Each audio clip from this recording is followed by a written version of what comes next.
cornerback and wide receiver Travis Hunter will miss the rest of the season with an LCL right knee injury. DVD comes up next. They will have the Athletics' Joe Rexrode at 3:40 and ESPN NFL analyst Trevor Madge at 4:20 to discuss Vandy and Titans. That was your Game Center update. For more, log on to theGameNashville.com. Your sports live here on the Game Nashville Sports Network. Your sports live here. WBUZ HD3 Laverne. We are the Game Nashville Sports Network. ESPN 94.9. The Fan. 30 years of the best sports talk in Middle Tennessee. It's the George Plaster Show, featuring Tennessee Sports Hall of Famers Kelly Holcomb and young gun Billy Derrick. And now, here's your host, George Plaster. Hello again, everybody. Welcome in on a beautiful Tuesday in Nashville, Tennessee. We are at the Ford Ice Center in Bellevue. And Parker, if you can, put up the Will Purdue thing. Tomorrow, if you would like to join us at 11:30, the tallest interview maybe that I've ever done. Former Vanderbilt center and former four-time NBA champion Will Purdue will join us for one of our Wilson Bank and Trust Sports Speaker Series. Tomorrow at 11:30, you'll be out of here no later than 12:45, and lunch is available. Just simply show up, and we'd love to have you. That's one way of doing this. So Kelly Holcomb not with us, will not be here this week. His mom's funeral service was earlier today. I have not gotten to talk to Kelly since then, but likely next Monday is when we will get him back in here. Let's say hello to Parker. Kelly, Parker, what's going on?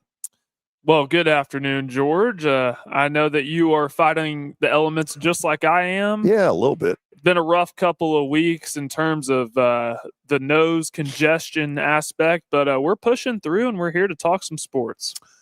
We're tough. We are tough people. Yeah. Somebody have a bed I can lay down. I'm just kidding. I'm just kidding. Oh. Terry McCormick looked like he was going to be on by phone, but this looks anything like Terry McCormick being on by phone. He, of course, is Main Street Media and TitanInsider.com, and this is his daily Titans update. You threw me a little curveball. Sorry about that, George. I was just okay. kind of using that as a fail-safe because I was in traffic and didn't know if I was going to make it home in time, but made it with about 2 minutes to spare. So what is the news of the day in Titanland? Well, today, guys are starting to get back in. The preparation for the Texans will ramp up tomorrow as they start going through practices and all.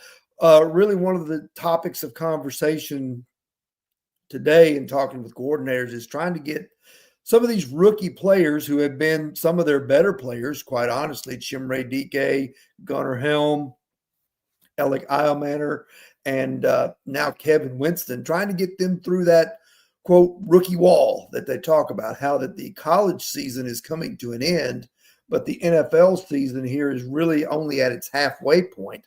And so some of these guys, the bye week probably came at a good time to allow them to kind of recharge and get refreshed for, 8 more games this season. Yeah, it's a long season. Terry, in Houston, you've got a deal where Davis Mills played Sunday because of injury to C.J. Stroud. What are you hearing down there? Who are the Titans going to see?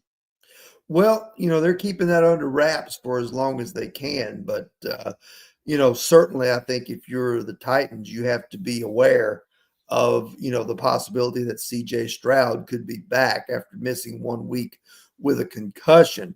And otherwise, Davis Mills has had some success against this team before. So, as far as backup quarterbacks go, he's no slouch. He's not somebody that you're just throwing out there that's, you're hoping can get you through.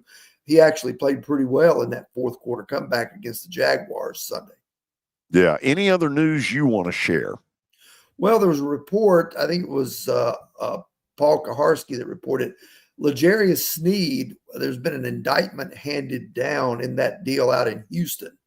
And that indictment does not involve him being charged in the actual commission of the crime, but the failure to report a felony. And so he's found some legal hot water on that end of it. So that's going to be interesting to see how that plays out. Personally, I think L'Jarius Sneed being on IR for a second time has played his last snap as a Tennessee Titan. So you don't think he plays again this year? I doubt it. I would be stunned if he did, because Okay. it's that same quad type deal that he dealt with last year, and it just lingered and lingered and lingered and had surgery, and then it lingered some more. And to me, I don't want to question guys want to, but really, honestly, what's the point of it if this team is going nowhere fast, headed toward the number one pick for a second year in a row, and this guy's on IR? I can't see a lot of reason to bring him back for 3 meaningless games at the end of the year. Yeah. I'm with you on that, Terry. Let's just sort of end it there. We'll reconvene tomorrow, same time, same place. Sounds good. That's Terry McCormick, Main Street Media and TitanInsider.com. George, we have a loaded update today on America's favorite segment, sponsored by our Football Night in Nashville promotion. Join us out at Sports and Social in Green Hills Mall Thursday night as the New York Jets travel to New England to take on the Patriots. Rumor has it that the Patriots will be wearing their new uniforms, which actually look pretty good if you haven't seen it already. Their new uniforms? Yeah, they have this retro, it's not really a throwback. I forgot the name of it, but they look. Wait, are we talking about the red jersey with the old? It's like City Edition, like kind of what they do in the NBA. Good Lord. They actually look pretty nice. Do they? They do. Okay. I'll take your word for it for now. So the LSU Brian Kelly saga continues. Basically, LSU is trying to say that they fired Kelly with cause, which would therefore get them out of all the money that they owe Brian Kelly. Well, Brian Kelly has hired lawyers to say that he was fired without cause and that they owe him all of the buyout money. So the saga in LSU just continues to go on and on and on. So the question is, what cause do they have? That I'm not sure. Because you're going to have to come with something like insubordination, and I can see where they may try to do it because I think Scott Woodward tried to tell him on that Sunday to get rid of certain coaches, and he said, not doing it. I don't think LSU's going to come out of this well. I think they're going to look like a bunch of bullies who aren't stepping up to the plate to contractually pay off what they owe him. I don't think there's any merit to this. I think they're just going to end up paying Brian Kelly everything. I mean, if you don't want to pay him money, don't put it in the contract. It's like exactly what we talked about yesterday. Yep. Did you see this story about the NCAA agreeing to a $303 million settlement with volunteer coaches? No, and what do you mean by volunteer coaches? So basically 2 years ago, when the NCAA had a cap on the number of coaches that you could have on a team, a football team, that has since been done away with. You can have as many coaches that you want. I didn't get the chance to read the whole story, but I saw the headline, and basically the NCAA has agreed to pay that amount of money, the $303 million, to settle a class action lawsuit representing over 7,000 volunteer coaches who allege the organization engaged in illegal wage fixing under a rule that prohibited schools from paying them. Huh.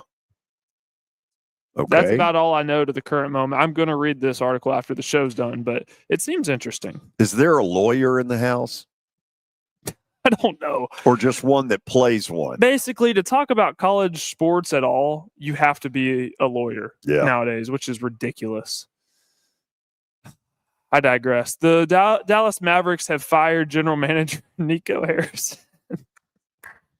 I hate to be this ugly. Although some will say that I'm good at it. But you know what? He got what he deserved. That dope for trading Luka Doncic, I will never understand that one as long as I live. It's hilarious. Neither will Dallas Maverick fans. Oh, no. They'll never forgive him for that. But it's so funny because you make probably the biggest trade we've seen in the NBA in the current decade, and then all just to fire him. But you get Cooper Flagg. Yeah, and I mean, in that respect, they won the lottery to get him. But, I think the ownership of the Mavericks now realizes fully that the community is pissed about what went down. What was it, 9 months ago? Yeah, 8, 7, whatever. That Saturday night when it was late too when the news broke. I think it was around midnight. But here's the thing, and nobody ever says this. He had to have ownership approval to do it. And they should have stopped it at the door. I don't know who in the organization was encouraging him to do that, but it was one of the dumbest moves ever.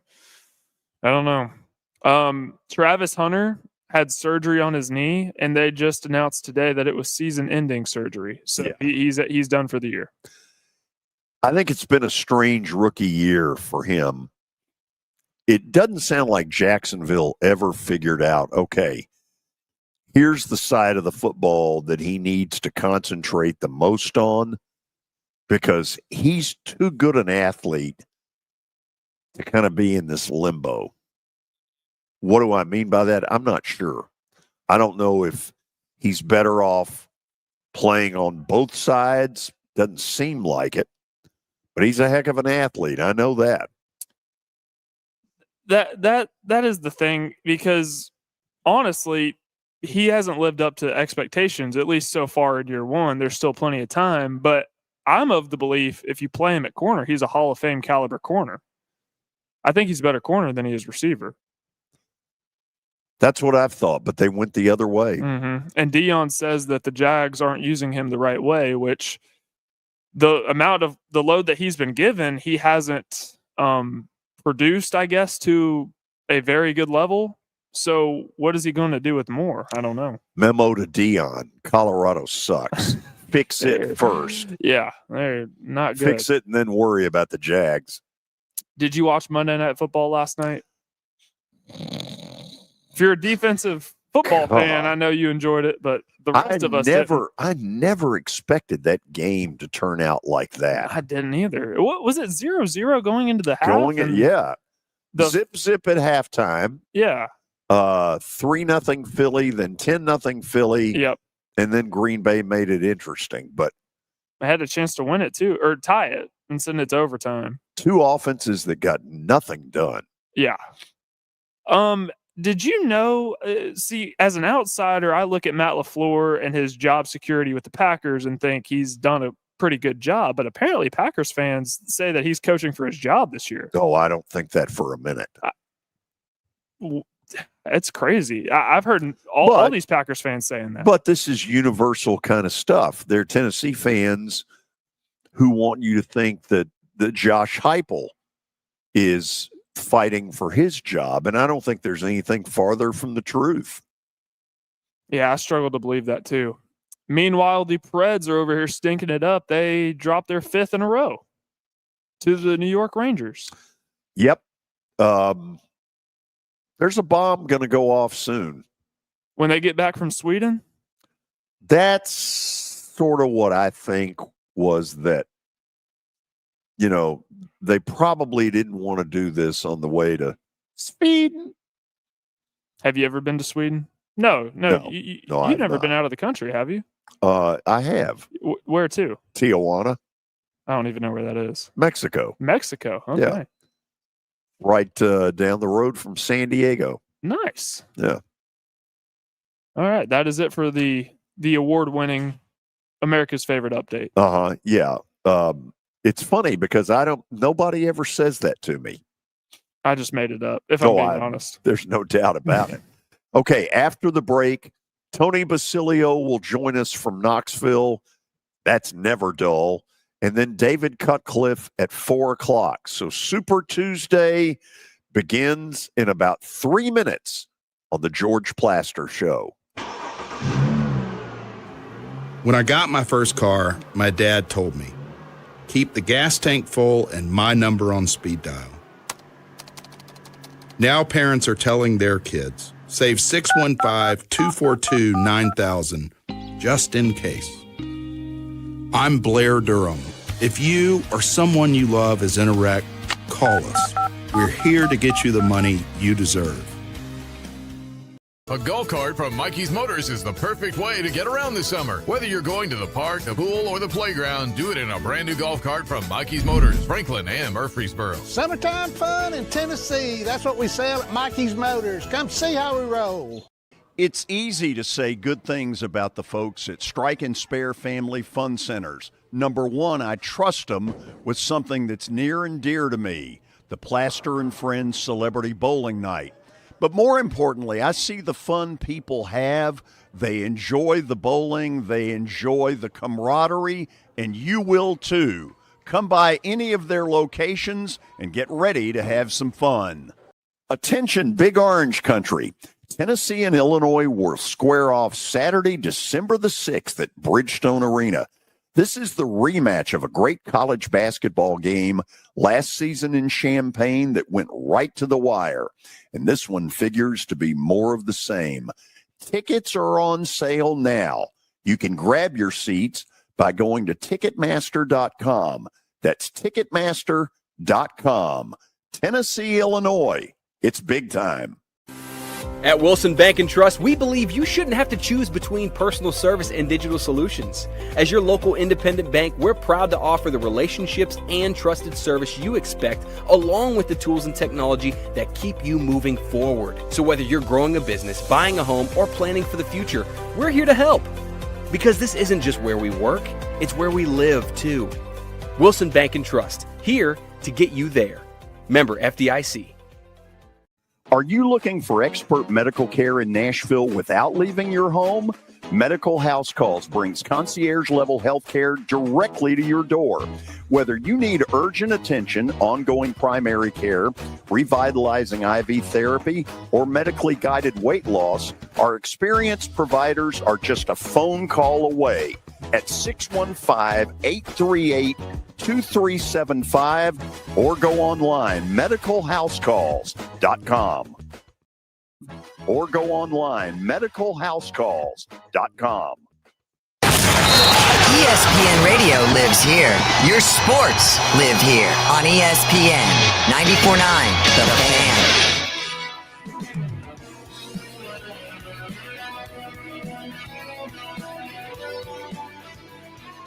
Okay, we are back on this Tuesday afternoon. It's a beautiful Tuesday. It's a little cool. The good news is that we're going to get up into the 60s.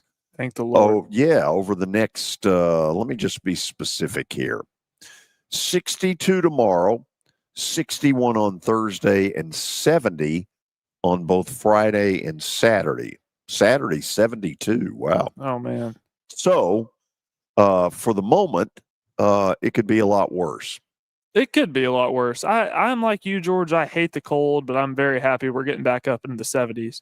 I don't know if you had the chance to hear the Iowa-Oregon broadcast, but if you saw that weather, they called that football weather, and that couldn't be further from the truth. Well, they're used to it up there. That's to me, football weather is 60 degrees, maybe a light breeze, sunny. That's football weather to me. Yeah. Do we need to get Tony Basilio's attention? I sent him the link, and I know we went to break a little bit early, so I'm giving him the benefit of the doubt. Okay. But he has the link. So how much rain did they get in that game? I was at the Vandy Auburn game, so I really don't know. They got a fair amount, and a lot of it was sideways because of the crazy wind, but they got a fair amount. It was pretty much raining the whole game. Yeah. So because they were sort of the sexy pick from people, as it became obvious that the weather was going to be bad, it was go with Iowa. And a bunch of people did. Well, they almost pulled it out too. It took a game-winning field goal from Oregon. So yeah, Iowa covered but did not win outright. Yeah, definitely, because it was 6.5, and they won. Oregon won by 2. So that was one of my. I was going to go with that, an underdog, and then I couldn't remember who took it. But by the way, when you we're in a little bit of a stall as we wait on Tony, you might give him a text message, let him know that that his people are waiting on him. Because what is a Tuesday without Tony Basilio? Oh, I mean, it's cooking without gas. So last night was a real surprise to me. I can't think of a game that I thought would be one type of game that turned out so totally different. Those are good defenses. I'm not saying they're not, but 10-7, no way. Yeah, it was the same score of Raiders-Broncos. If you would have told me we had 2 primetime games that had the exact same score and exact amount of offense, I mean, I wouldn't have believed you. Well, the thing that's going on in Denver that they've got to figure out is what's going on with Bo Nix, because this is really starting to look like what they call the sophomore slump, because he doesn't look anything like the confident quarterback I saw a year ago take over in Denver. Doesn't look anything like it. No. And the fact that they're able to come back in all these fourth quarters, despite them playing terrible the first 3 quarters, is very impressive. I think they're the Georgia Bulldogs of the NFL. I think that's a fair comparison. I've heard some. There he is. I've heard some people say it. So let's pull Tony up there and see exactly what we're getting today. I need to say this right up front, Tony, because you may not be aware of this. Kelly Holcomb's mom passed away last Thursday, and so he will not be with us today. He lost both his mom and his dad in a 3-week period, which I wouldn't wish that on my worst enemy. God bless him, man. God bless their family. Wow. Yeah. So were you here last Thursday? Oh, yeah. I came Tell down. me You mean about it. come down for the game? Oh, yeah, I came down. Yeah. You all won. Predators are huge, George. That's the biggest hockey team I've ever seen in person. Now, they can't score, but they're huge. And they're slow. I was getting ready to say. Yes, they're pretty slow. That's a bad combination. Mm-hmm. So let's see where we start this. Let me shift to hoops for a minute. Tell me about this kid, Nate Ament, who came in with a lot of pub, a lot of ballyhoo. How good is he? Well, I mean, Rick Barnes mentions his name with Kevin Durant. The backstory on him is that Barnes fell in love with him, and when they had an opportunity to get him, Barnes went to the big money people, and he got very expensive very quickly, and they ponied up for him, and they're paying him north of $3 million to play basketball here. So, and he's got another $5 to $7 million deal with a shoe company already because he's that accomplished. They expect those kinds of things from him. So, yeah, you're talking about a real special athlete early on. A lot of these guys sometimes, George, these 5-star guys don't show it in their freshman year, or, they're less than complete players because you're 18 years old. And that does make sense, when you stop and think about it. He's a guy that's already shown some tantalizing skills early in the season, and he's only going to grow as they play together. But the other day, against a very handsy kind of physical Northern Kentucky team, he was putting the ball on the ground, drew a couple different 3-point plays, showing the ability to take the ball, play off contact, get 3-pointers, shoot the ball from range. I mean, he's a guy they could play anywhere from the 2 to the 5 at this level and get away with it, I think. It's going to give them I hate this term, but people use it. So what the heck? He's going to give them a lot of optionality. I hate that term. He's going to give them a lot of options, though. Big word. Is he a one and done? Is he to that level? He's top 5 player. Wow. Which is understood coming out. Yeah, he's the highest rated player Tennessee's ever signed. Whew. I mean, when you think about what you just said, Bernard King, Ernie Grunfeld, Dale Ellis, as it turned out, Chris Lofton, Dalton Connect. I mean, that's saying something.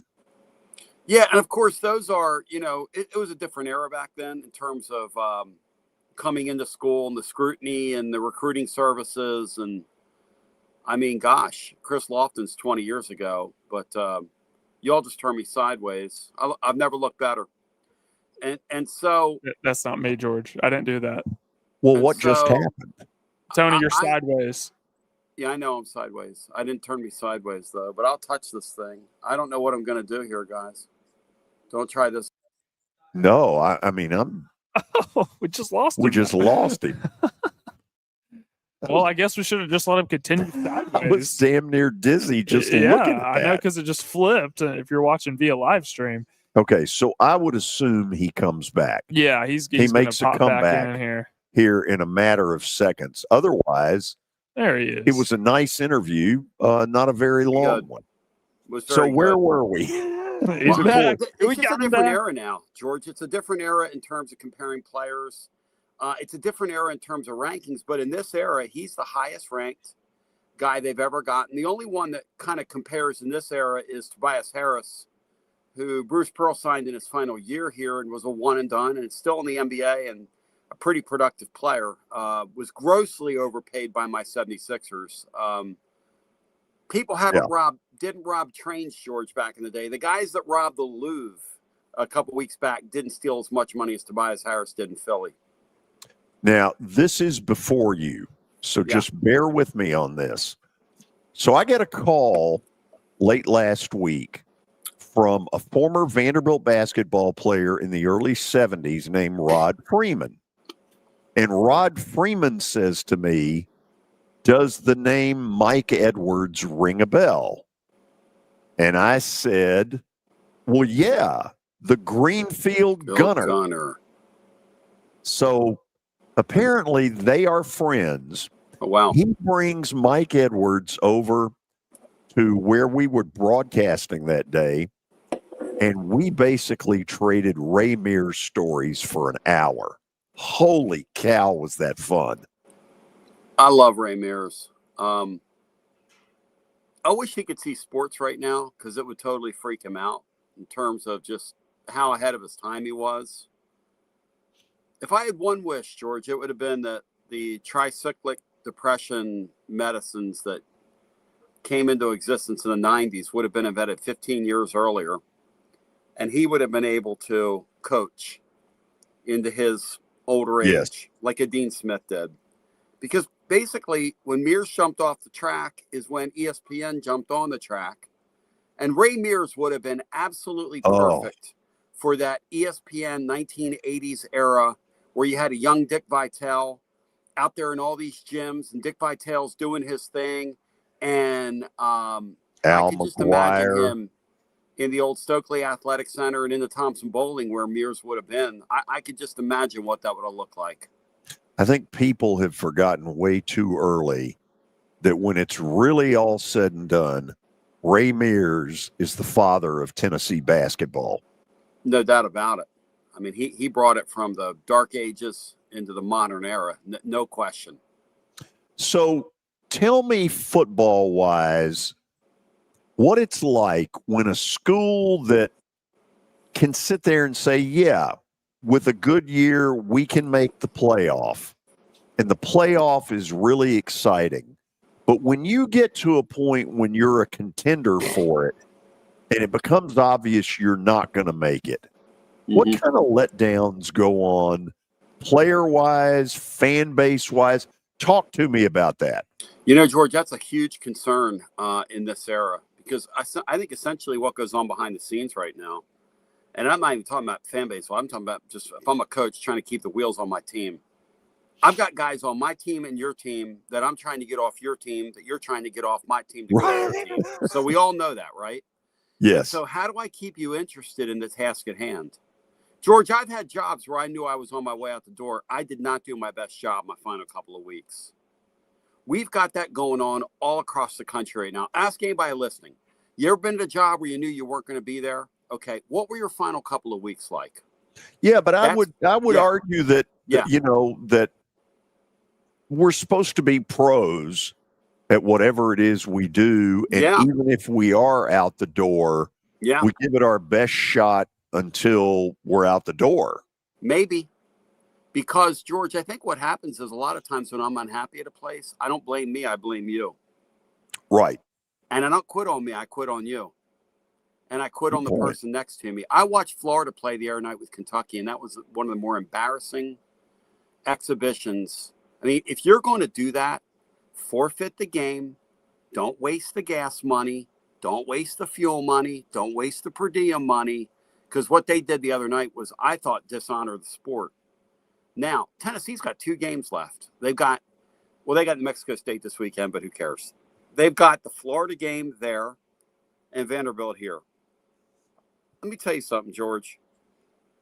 You talk about a forgotten result. If Tennessee goes to Florida and wins for the first time in 20 years, which they should, they absolutely should. Because it's a Florida team that's quit, and they have Ole Miss this weekend, and Ole Miss is going to steamroll them.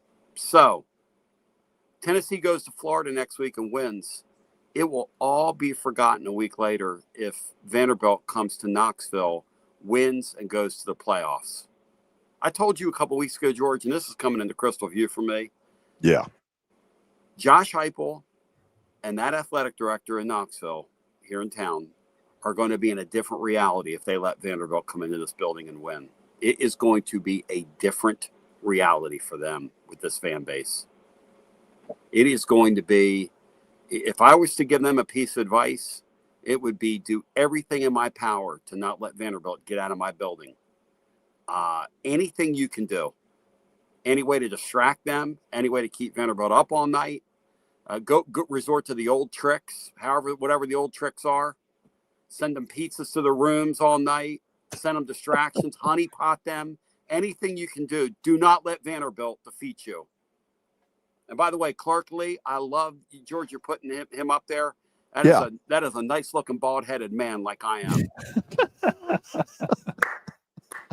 You all have something in common. Mm-hmm. I'll make sure Clark knows that.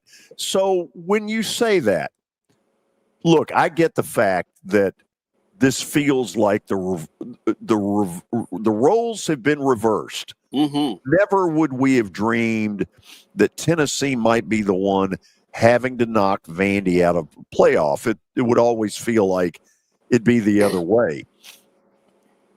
Exactly what do you mean when you say the things you're saying? If Vanderbilt were to go up there and win and get in the playoff, what do you honestly think happens in Knoxville? I think the head coach would lose a lot of credibility with a lot of people. Okay, I don't know how you get it back. I don't know how you get it back because here's what we are. We're in an era where there are 10 teams in this league that all think they're making the playoffs, and on a good year, 5 are going to the playoffs. So what about the other 5? Well, the other 5, right. You have maybe you'll have one that gets kind of screwed and they get left behind. They should have been in, but they don't go. Okay, whatever. But then everybody else can be very angry with their coach. Everybody else has a very highly paid payroll. Now, look, I never thought this year was going to be fair to expect these guys to make the playoffs. I told you that. In fact, I believe if Tennessee goes 9-3, they've had an A season. I think that's an A coaching job if they can get home at 9-3. But 9-3 is a far cry from 8-4. And if they lose to Vandy, that's winning the other 2 games. That's winning at Florida. This is an 8-4 team. If they lose to Vandy and Florida, George, and finish 7-5, I mean, and then next year they've got 2 young quarterbacks, including George McIntyre, who's very inexperienced, or a true freshman. You're going to throw those guys out there against a 9-game schedule that includes the likes of Texas and Texas A&M, and you've stepped up in competition across the board on that schedule. I mean, good luck. Good luck. Tony, is the other piece of this that no matter what they accomplish from here, because it's not playoff, nobody will care about the bowl? You know, I don't know about that because our fan base is nuts. I mean, you're dealing with a fan base over the weekend, George, that had like 14,000 people at a Northern Kentucky basketball game in the middle of a basketball Saturday afternoon. And Right. That's a quad 4 team that you're favored by close to 30 points over. Ended up being a 40-point game. We did a call-in show that was well over an hour long, heard by several thousand people. Me and my wife, we were looking at the numbers on it, and I just couldn't believe it. And I'm like, these people are sick with this stuff. Well, anyway, long and short of it is, George, that if they turn the lights on in a building and Tennessee football team's going to play, I've come to believe that hundreds of thousands of people around the country are going to watch it. And a few 10 to 25,000 people are going to go. Like if it's a Florida bowl game, like they're talking about. Okay, let's go to Danny White for a second. Yep. Because I have always thought that Danny White thus far has had the benefit of really good hires and programs that are achieving at the highest level. He really hadn't had to deal with anything in a downturn, so that his raising ticket prices and telling 85-year-old people that have been season ticket holders since Methuselah to basically go to hell, that really hasn't come back on him. Will it start to if what you've suggested happens? George, that's why I include him in that, because I think those guys are linked.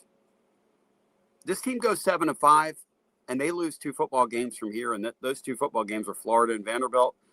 This fan base is going to freak out on him. See, he purports to have a 24,000 seat waiting list, which I don't buy.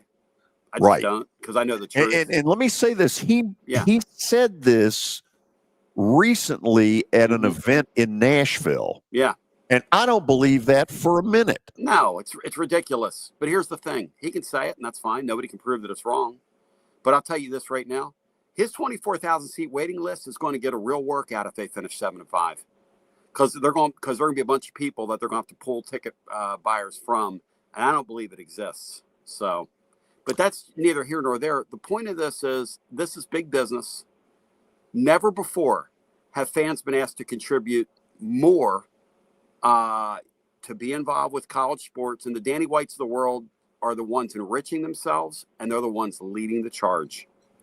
And when it's like you said, George, when you're winning at everything and, you're smiling bright, it's all going, anybody can do that.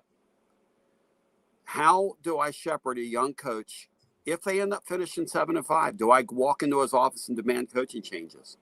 Do I acquiesce and listen to the big money boosters that are funding my roster that want coaching changes? Do I let my coach just kind of do what he's going to do, and whatever you do is what you do? And I don't know what Danny White has to offer Josh Heupel, but whatever it is, he's going to need some answers for him, because if they go 7-5, George, this place is not going to take that very well. Yeah. And again, I don't think they were a 10-2 football team, but I don't think it's a 7-5 football team either. They had Georgia beat. They missed a field goal. This thing is played on the razor's edge every week in this league. 7-5 would not be an acceptable season in any way, shape, or form here, I don't think. Last thing I want to ask you, and then I'll turn it over to Parker. Tony Vitello, since he's been named the manager of the Giants, has had some comments about some things at Tennessee. What do you make of those? Particularly, what are you referencing, George? Danny White.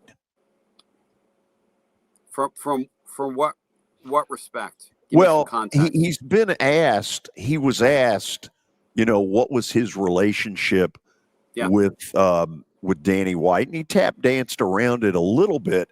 Yeah. But I came away off what I saw saying to myself, there's something there.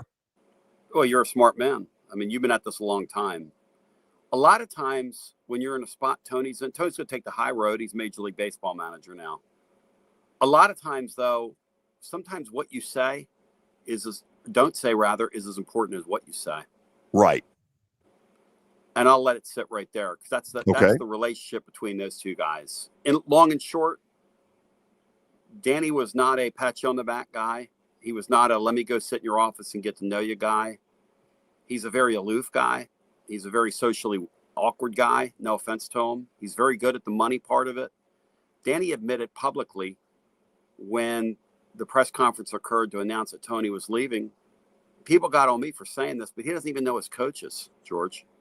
Right. He lets what he calls lieutenants interface with even the head coaches. He doesn't know the coaches. It's the odd. I mean, it's so That's odd. Weird.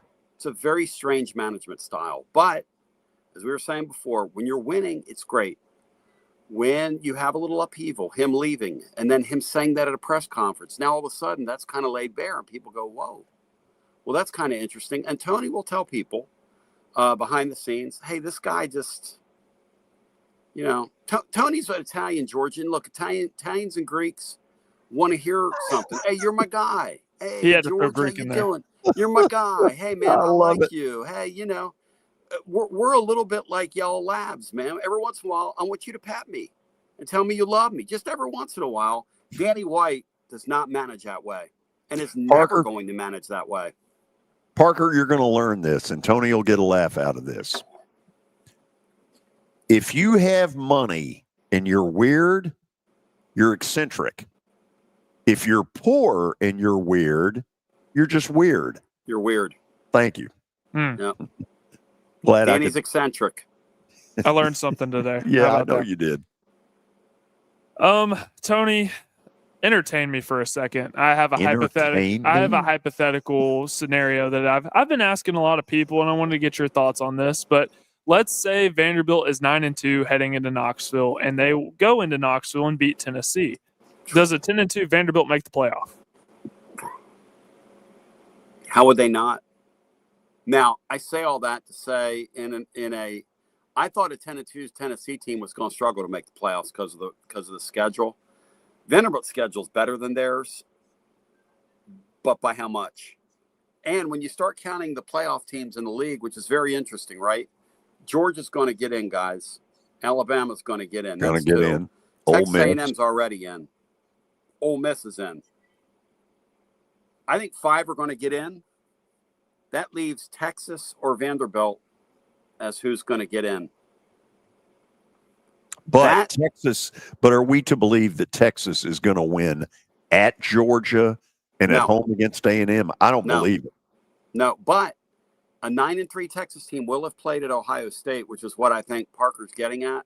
Yeah. And they might give him a mulligan for that because Ohio State it's Ohio State in the field right now, in my mind. And so with that in mind, how much do you punish them first week of the season? Plus they have a head-to-head win against Vanderbilt, though it was a close game. Look, I think if Vanderbilt went to Knoxville and won and finished 10-2, I think they're going to make the playoffs because I think the stuff kind of like a lot of our listeners were telling me during the year, because I worry about all these little things. It's all going to work itself out. Do we really think a 10-2 Southeastern Conference football team is going to be left at home? Shouldn't. I mean, do we? I don't. Shouldn't happen. Should not happen. Yeah. There's a scenario out there, guys. I don't know if you all have talked about this, but Matt Dixon brought it up on my show today, and I haven't even considered it. But if that group of 5 team is South Florida, okay, and they're going to finish ahead of the polls, say, over a Duke. If Duke wins the ACC, they could jump up there and get a spot, and ACC not get any teams. Now, wait a minute. You guys know that's a possibility? Hold on a second. So it's not a guarantee that the ACC gets one? No. If you read the letter of the law, it's the top leagues. The top 4 leagues are guaranteed spots in terms of the rankings. Wouldn't that keep going, be Parker? Okay, you were catching what I was throwing here. So I think there is a world in which a 9-3 SEC team could sneak in, whether that be Oklahoma or Texas. And I think BYU is the pinpoint in all this because let's say they play Cincinnati in a couple of weeks. Or even if they don't lose that game, they win that game, go to the Big 12 championship, and get ran by Texas Tech, and you have a 2-loss BYU team. I think a 10-2 Vanderbilt, or maybe even a 9-3 Texas or Oklahoma, just given the strength of schedule, which the CFP said that they're going to emphasize, I think they find a way to sneak in over a 2-loss BYU. Here's the thing. Oh, there's no question. BYU is not going to get in with 2 losses. But here's the question for Vanderbilt fans and for everybody listening. Oklahoma, if they're sitting there with a similar record to Vanderbilt at the end of the year, is going to go to the playoffs because they're a name brand. This is a made-for-television thing, guys. As long as we have a committee picking it, it's always going to fall that way. Now, the one thing in Vanderbilt's favor is sports are star-driven. Who's the biggest star in the SEC right now? For some reason, the biggest star plays for Vanderbilt, I would argue. Now, I don't know what reality we're living in, what dimension, what part of the Twilight Zone I'm in right now. It's the age of Aquarius. Right? It's true, though. Who's the biggest, when you think about this league, it was supposed to be Arch Manning. Is it Arch Manning? Is Arch Manning a bigger star in college football than Diego Pavia? Not right now, no. Not right now. And here's the crazy thing. I was talking to a guy from New Mexico State today, just getting ready for this kicking scrimmage Tennessee's going to have Saturday, and he reminded me that Star Thomas, Diego Pavia, and that Stowers kid were all on the same team a couple years ago at New Mexico State. Wow. Yep. And they're all impact players. Yeah. In the Southeastern Conference, and 2 of them are high impact players. The Stowers guy is not to be trifled with. And Diego Pavia's play in that Auburn game last week was like ridiculous. And George, for us that have been around here for a while and see how these kids buckle to history, and that kid refuses to bow or buckle to history. That's the thing that scares me as a Tennessee fan. Does that scare you, Parker? That scares me as a Tennessee 100%, fan. 100%. That guy has zero fear, man. I mean, zero fear. That scares me. Yeah. Okay, I know we got to go. There are people out there in Middle Tennessee, there are at least a couple that have not heard you. How do they need to hear you? tclub.team or tonybasilio.com. And George, we had a couple callers the other day that are listeners to yours that called our post-game show. And we're giving it up for you, including a gentleman, George, that's a good friend of yours who's worked in college athletics for like 40 plus years. In fact, we were talking about the very thing about Danny White not chumming up to his coaches, and he said that's the modern athletic director. It's not just Danny White, but I think Danny's pretty excessive with it, though, personally. Talk soon, probably next Tuesday. George. Thank you, and let's go Flyers. Thank you, George. Why not? Okay, after the break, we're going to talk about a little bit of what he put out there, which is really pretty interesting stuff, as always. This is the George Plaster Show. When I got my first car, my dad told me, keep the gas tank full and my number on speed dial.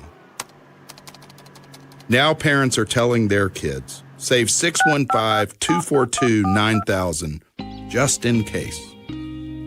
I'm Blair Durham. If you or someone you love is in a wreck, call us. We're here to get you the money you deserve.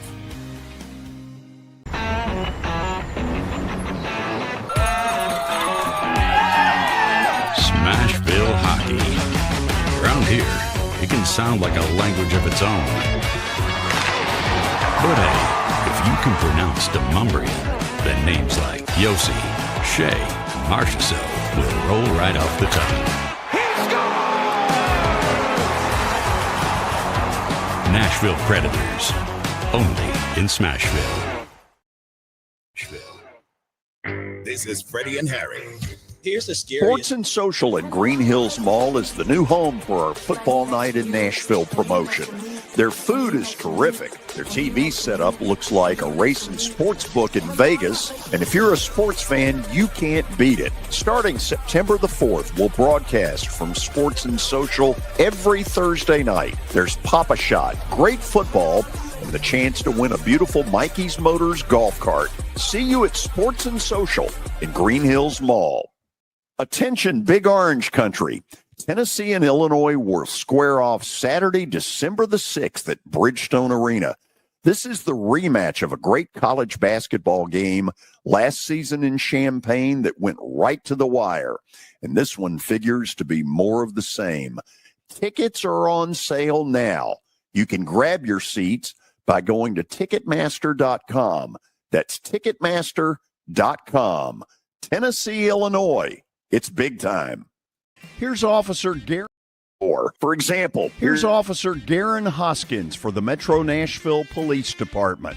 The Metro Nashville Police Department is on the forefront of policing in this century, and I'm glad I'm a part of it. I'm glad I get to find other good officers, other future good officers. And if you're watching today, or you yourself or someone you happen to know is interested, join MNPD.com. Feel free to reach out to us because we need good officers, and it's a great city to work for. Family, it's simple. Just email me, plastergeorge@gmail.com. Again, plastergeorge@gmail.com. We will fit your budget and your needs. It's the George Plaster Show. Your sports live here on 94.9 The Fan.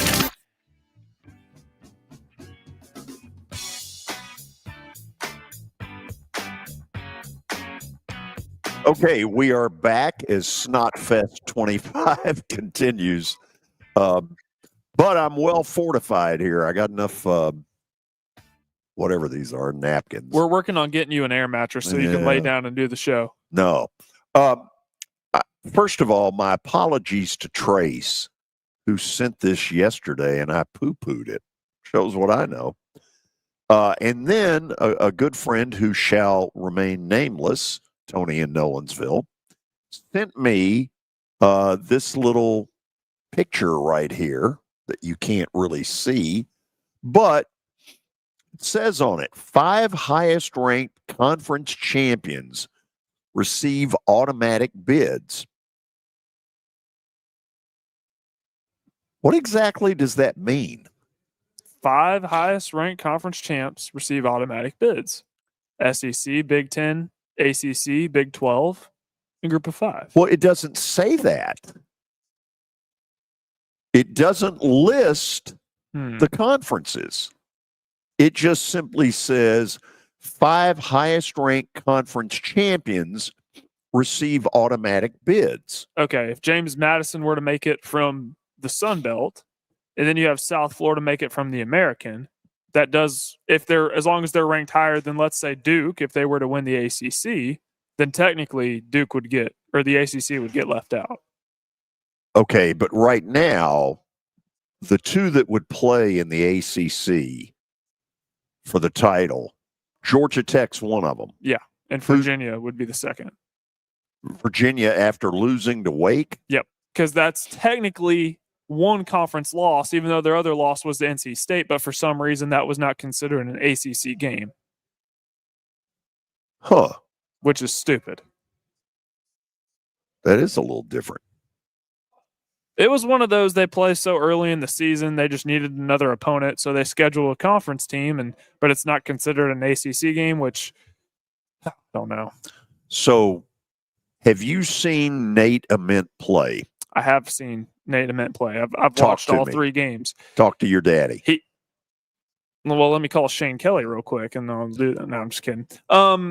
Nate Ament has averaged 20.5 points over the last 2 games. He can score all 3 levels. He did struggle a little bit when I watched him in the Duke exhibition game, but it's Duke. A lot of people struggle.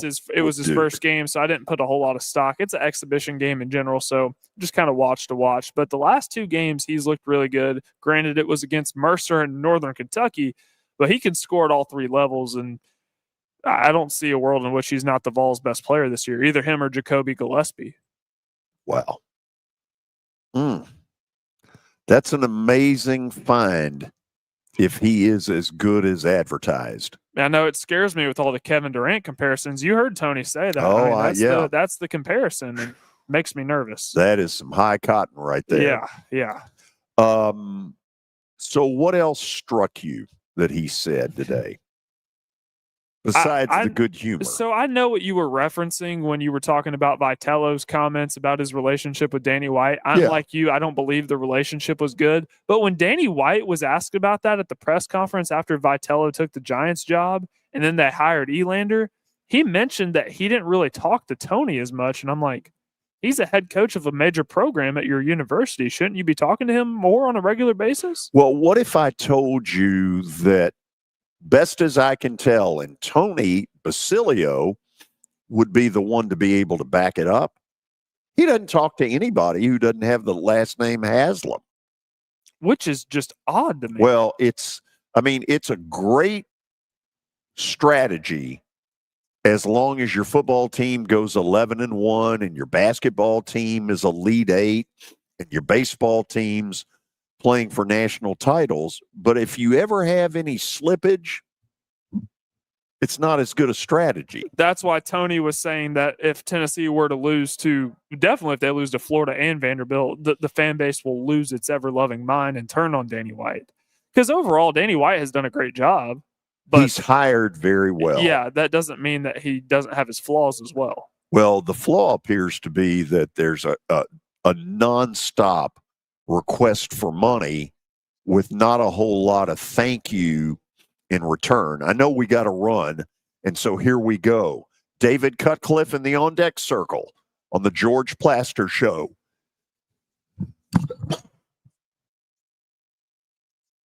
Extraordinary homes deserve remarkable appliances.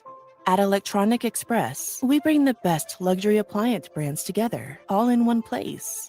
Whether you need a sleek refrigerator, a state-of-the-art range, or a premium dish. If you are paying too much for your health insurance, you know what? You need to contact the folks at Pancoast Benefits. Pancoast works with businesses and individuals to tackle the high cost of health insurance.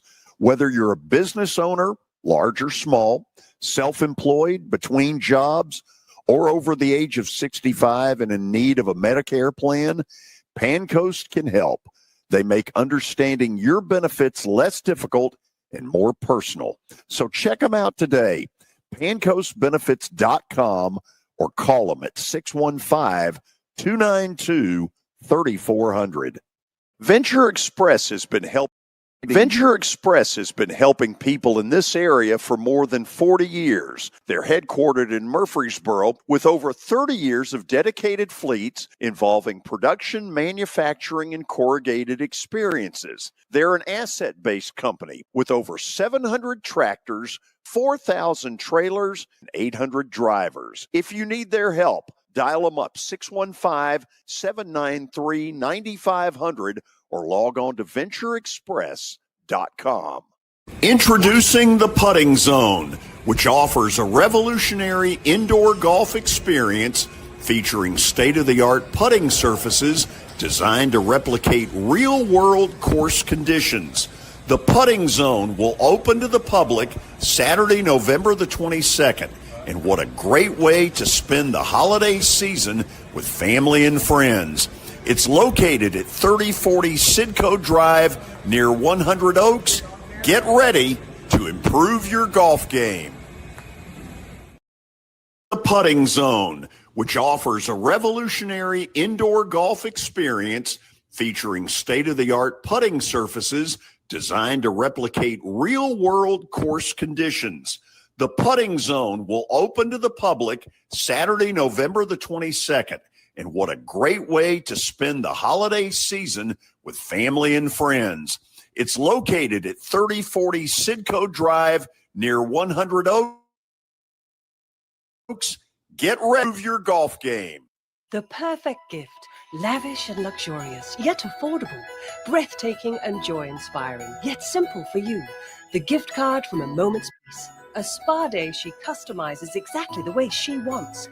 Give her the gift she won't buy herself. An escape, a bit of luxury, something special that shows how much you care. A gift card from A Moment's Peace Salon and Day Spa. Call 615-224-0770 or go online at amomentspeace.com. Twin Peaks is the best in the game. Here, it's bigger game days and bolder fight nights. I mean, where else can you find a scratch kitchen that always comes in clutch? Every day, from lunch to late night. Only at Twin Peaks, the #1 sports bar. Consider yourself a bourbon connoisseur? At Twin Peaks, they're proud to offer an exclusive and extensive collection of incredibly rare bourbons, whiskeys, and tequilas. Check out their barrel selects that are hand-picked and bottled just for you. Supply is limited. Cheers. Celebrate the holidays with us at the Mint Gaming Hall. Win up to $1,000 in free play or $2,500 in cash in our hot seats and drawings November 26th through 29th. Play with your Mint Rewards card and earn entries daily to win up to $2,500 cash. Happy Thanksgiving from all of us at the Mint Gaming Hall in Kentucky Downs and Bowling Green. See themintgaming.com for details and Thanksgiving menus. Problem gambling? Call 1-800-GAMBLER. Winning just got closer. Your sports live here. WBUZ HD3 Laverne. All around the world on the Game Nashville app. We are the Game Nashville Sports Network. ESPN 94.9. The Fan. It's the George Plaster Show. Your sports live here on 94.9 The Fan.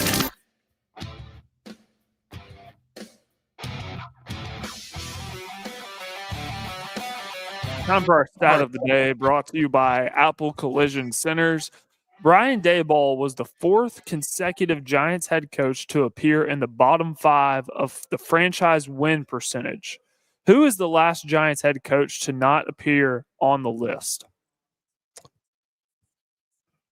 Well, the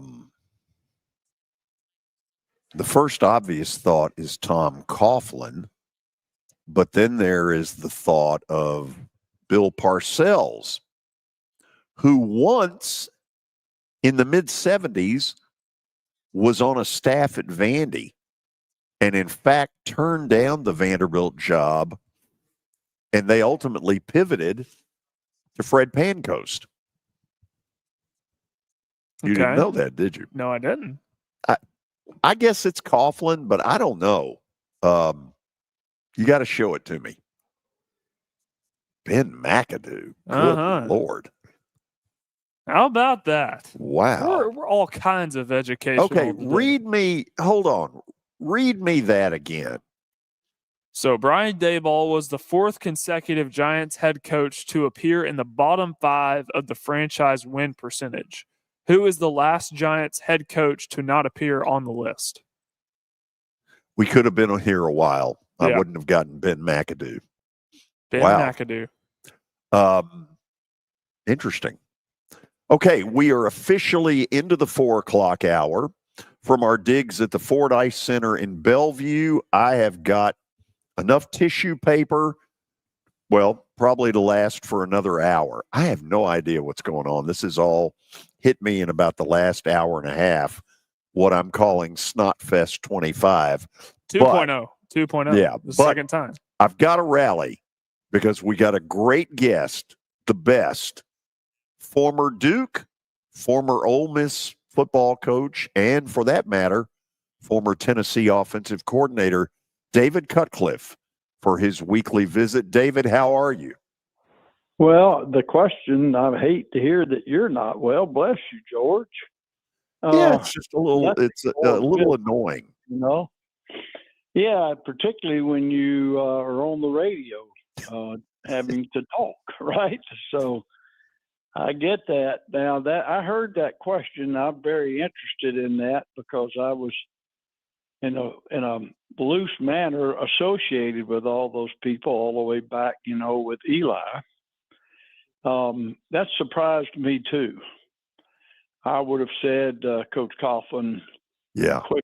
Now, McAdoo did not have a winning percentage, though, right? What was his percentage would be my question. Do we know? That is something I'll have to look up. No, we hopefully we'll get it by the time this interview is over. Hopefully, that's the goal. I'd like to hear it. It may not be in the bottom, but I bet you it's not great. It's not. It's close.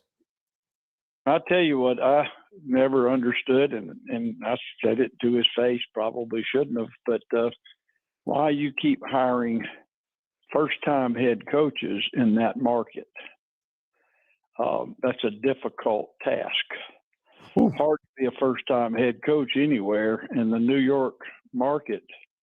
Maybe that's next to impossible, So that was my thought all along the way with them. And as I said, I've been with them all the way back when Eli was their pick. So interesting GM and coach carousel. I found the win percentage. What is it? What is it? 46%. He was 13 and 15. I knew it wasn't great. So, and nothing against him. I just knew it wasn't great. So, you've just jogged me, David, to a couple of questions I got to ask that I had no intention of asking. You ready? Yes, sir. Have you ever been invited to be a guest on the Manning Cast? No, and I don't want to, because I don't want to put them. They've had too many other coaches that were their coaches along the way with that long pro career. I don't want them to feel obligated to have to ask anybody else. We kind of have our own Manning Cutcliffe cast more than you might know. Oh, I believe it. So, it's an interesting thing. I get asked that a lot, and I just tell them, no, that's a mutual agreement. Because I like the kind of non-football guest when they do that, or a current player. I think that makes it a bit more interesting for me. So if I had told you, let's say 25, 30 years ago, that Peyton Manning would be the most successful athlete to ever do consistently funny commercials, would you have seen that coming? No, not to that degree, but I do know this. He may be the best practical joker. What's that show, Impractical Jokers or something like that? You got to watch him. And that's him. And so when they get to double team me, it's ruthless. I can't find anything I own, so that part of him has been there. And then just the clever, smart, and I'm not surprised he can act, really is good at it. So, it's an interesting career he's had, second career that he's had beyond football, to say the least. I mean, not that this was why we got you on here today, but really I guess the next one on the list of who is great at commercials and funny, Barkley. Yeah. Probably Barkley and Peyton Manning. Yeah, I tell you, I think, to me, I'm gonna brag about our program at Duke a little bit through Daniel Jones, because he played there at New York with Barkley, and that's who you're referencing, right? I'm talking about Charles Barkley. Oh. All right, now I will back up and agree with you. But you're right. Saquon's pretty good. Well, he's natural, but he's not on it all the time like Charles. And I can't say terrible anymore. I have to say terrible. And I live right down here near Leeds, Alabama, where the great Charles Barkley played, and his high school coach went to the same high school I went to. But he's hilarious. I mean, he's clever, he's smart. You can see that he used his wit and wisdom even on the basketball court. I mean, to play inside at his height was an astronomical feat if you really want to study the hoops game. It really was. He had beef. They called him the round mound of rebound, but he was so smart as a player, and he made every team he was on better. And David, to watch him and Ernie Johnson Jr., whose father I grew up listening to as a broadcast voice of the Braves, and Shaquille O'Neal and Kenny Smith, what they do on a night in, night out basis, I have so much respect for how fun they make it. Bless their hearts, because they are terrific. They are. And, Ernie Johnson Jr., I think every bit as good as his dad. Maybe not the voice, because I was like you, I grew accustomed to hearing that voice. And, man, we just reminiscing now, that's some good stuff. And then, what gets better is to listen to George Plaster. Now, you throw that in there. I was in Tennessee all those years, and I listened to you.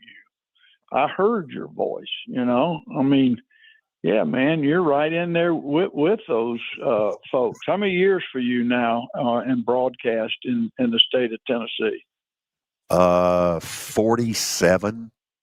Okay. I don't need to say anything else. David, here's one you don't know. Now, you and Bob Kessling know each other well. I'm certain of that. My wife taught his daughter at first grade. Yes, know him well. Bob and I were basically in college trained by the same person, the late Paul Weil, who trained Kessling at WIVK, then moved to Nashville, trained me at WKDA, and his daughter, Courtney Lyle, is a fast-rising ESPN play-by-play star. And my regret is that her dad didn't live long enough to see all this. What a shame. And that is a shame, because being a mentor, a true mentor, which sounds like, I didn't know him, but it sounds for sure that's exactly who he was. The joy you get is watching students do well. I mean, and just, you don't even have to be in the middle of it. I know exactly, what you're saying. And then when your own child, oh my goodness, that's terrible. Well, it's not terrible, but it still moved. He hadn't died the second death. Have you ever heard that before, George? The second death? No, tell me what that is. It's when we're forgotten. And it's a very sad thing. Yeah. And we need to work at that to make sure that the people in family and friends and people we love don't die that second death where I have a grandchild say, who? No, we can't let that happen. And that's certainly the case when I'm glad you're celebrating him now, and I know you will continue to do that, and Bob Kessling would have that to say, and then it's people that you've trained and Bob trained, and it goes on. It's a pretty cool thing. The legacy is what we all should strive to put into our lives, is what have we done to help someone else get better? That's the legacy that we want to leave. That is some good stuff right there. David, let me sit. Obviously, we've gotten off a track, and I happen to love the track we've gotten on. In your days at both Tennessee, Ole Miss, Duke, who were a couple of announcers, play-by-play wise, that you ran into contact with, who you really liked and respected their work? Yeah, well, that's an interesting track, and it's not an easy pick for me. But I go back to Keith Jackson, all the way back to that era, and that voice, and just I think there's no question that play-by-play people of old had to create a vision even if it was on television, and it's certainly the radio people that I listen to, that probably dominates my thoughts more so than the broadcast people. The color analysts are the people that I spent probably more time with. George Dick Vermeil, when he was with CBS, I really enjoyed him. We got very close and we stay in touch. And, that was a really fruitful relationship for me. And, it's kind of a revolving door, unfortunately, in college athletics with so many of the people that do the play-by-play, And so, again, I go back to the time around John Ward. I'm going to, do the radio thing. You've already mentioned Bob Kessling, working with him. That's really more of my prominent memories, and yeah, it's pretty cool. I've met Eli Gold. I've listened to him, but I didn't work with him. But John Forney, do you know that name? Oh, of course I do. Yeah. Yeah. And so back in the mid 80s. Yeah. And when I think of Coach Bryant, I think of John Forney. And, it's just a beautiful thing. You and I both, whether it's Chris Schenkel or, the great names, but, I became friends with Jay Wilkinson. He played at Duke. His dad sent him there basically instead of Oklahoma, and he had a great career at Duke. And just listening to Bud Wilkinson and then spending time with Jay and reading some of the things that his dad sent him. And, I think we all need to pause, and whether you're in the industry like you are or you're not in it like me. I was in the coaching end of it, and realize just how beautiful all of that was. And I don't want to lose that ability to create a vision. Wow. A transistor radio when I was young was the best Christmas gift I ever received. And the reason is that I could pick up college football games or baseball, or even listen to Sonny Liston and Muhammad Ali. Ali, yeah. Find that on the radio. I was that kid. And I told my daughter was here visiting this weekend. I told her, I said, one of the things that probably helped me as a coach is an imagination and a creativity that came from those types of things. I saw things in my mind's eye. And that's kind of how I've always taught quarterbacks. After I get the basics, we turn off the film and get off the board. And if we can't connect mentally on a vision, then I don't think the guy can play for us. That's just how I view it. They've got to be able to see it in their mind's eye, because that's how you play the game. David, I'm going to throw one more thing out there and let Parker get in the middle of this, because this clearly was not where I was going, but I've enjoyed the heck out of this. So my father, who I don't think you ever met, was very close friends with Larry Munson. Yeah. Until the day Larry Munson died, I don't think he ever knew my first name. I was always Young Plaster. And it was so at the very end of Larry's life, he comes on the show one day, and man, he's really into it. And all of a sudden he stops, David, and he goes, "Young Plaster, if you would have listened to me, you'd have made something of your life." And I called my dad and I said, "What the hell was that about?" And he goes, "Larry wouldn't screw with you if he didn't like you." Well, that was good to know, wasn't it? It sure was. I needed you needed that. Oh, I needed a little building up there. Okay, Parker, I have no idea where you would want to go with this, because I have a couple ideas. Clearly, whatever I may have planned went out the window, and that's great. I have a couple ideas. Coach Cutcliffe, I can't believe that I've never told you this before, but I had the honor and the privilege to go to the Manning Passing Academy when I was in high school. I went in back-to-back years, I believe it was 2016 and 2017. And while Peyton is doing a great job with all of his commercials, and it is actually Cooper that I think is the funniest in the family. Oh, no doubt. No doubt. He could have his own comedy show. He could, except Ellen might be angry at him all the time after. Where is Arch in all this? Does Arch have a funny bone in his body? Oh, yes. He does. And he enjoys that. And I want to see him get back in that rhythm. You know, I tell him all the time, I have, you know, every chance I see him, I say, Arch, you know, we don't say when we're little, let's go outside and work some football. We say, let's go play some football. And you need to just play some football, let it roll to you. So that last game when they played better, I was glad to see them go rhythm and no huddle. And you're just playing ball.